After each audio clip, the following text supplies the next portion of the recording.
বিখ্যাত মার্কিন সাময়িকী টাইম ম্যাগাজিনের 2025 সালের প্রভাবশালী 100 ব্যক্তির তালিকায় স্থান পেয়েছেন বাংলাদেশের অন্তর্বর্তী সরকারের প্রধান উপদেষ্টা ডক্টর মোহাম্মদ ইউনূস। শান্তিতে নোবেলজয়ী ডক্টর ইউনূসকে নিয়ে একটি মুখবন্ধ ছাপা হয়েছে টাইমের পাতায়। মুখবন্ধটি লিখেছেন যুক্তরাষ্ট্রের সাবেক ফার্স্ট লেডি ও পররাষ্ট্রমন্ত্রী হিলারি ক্লিন্টন।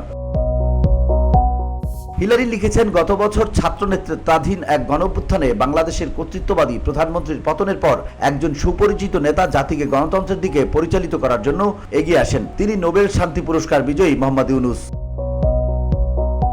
ক্ষুদ্র ঋণের মাধ্যমে প্রান্তিক জনগোষ্ঠীকে ক্ষমতায়নের লক্ষ্যে কয়েক দশক আগে ডক্টর ইউনূস বাংলাদেশে গ্রামীণ ব্যাংক প্রতিষ্ঠা করেছিলেন। তিনি লাখ লাখ দরিদ্র ব্যক্তিকে ঋণ প্রদান করেন যাতে তারা ব্যবসা গড়ে তুলতে পারে এবং তাদের পরিবারকে টিকিয়ে রাখতে পারে। ইউনূস পিছিয়ে পড়া নারীদের তাদের ভাগ্য পরিবর্তন করতে এবং তাদের মর্যাদা পুনরুদ্ধার করতে সহায়তা করার জন্য এই উদ্যোগ গ্রহণ করেন।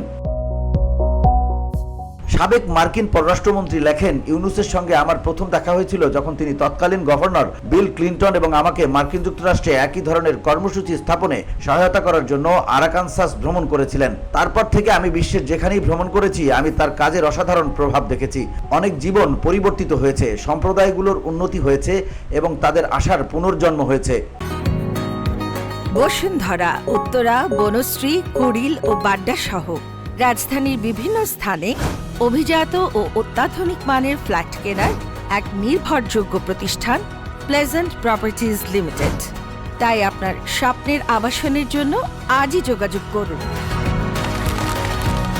Pleasant properties limited, where destiny matches eventually. Hillary লেখেন, মোহাম্মদ ইউনূস বাংলাদেশকে নিপীড়নের ছায়া থেকে বের করে এনেছেন। তিনি বাংলাদেশে মানবাধিকার পুনরুদ্ধারে কাজ করছেন, জবাবদিহিতা প্রতিষ্ঠা করছেন এবং একটি ন্যায়সঙ্গত ও মুক্ত সমাজের ভিত্তি স্থাপনে এগিয়ে যাচ্ছেন। টাইম ম্যাগাজিন বলছে, ইউনূস শুধু অর্থনৈতিক বিপ্লবই ঘটাননি, বরং বিশ্বের প্রান্তিক মানুষের জীবনে আশার আলো জানিয়েছেন। এখন তিনি আবার নিজ দেশের গণতান্ত্রিক উত্তরণে গুরুত্বপূর্ণ ভূমিকা রাখছেন। 84 বছর বয়সে গত গ্রীষ্মে বাংলাদেশের অন্তর্বর্তীকালীন সরকারের নেতৃত্ব দেওয়ার জন্য শপথ নিয়েছেন নোবেলজয়ী সামাজিক উদ্যোক্তা মোহাম্মদ ইউনূস।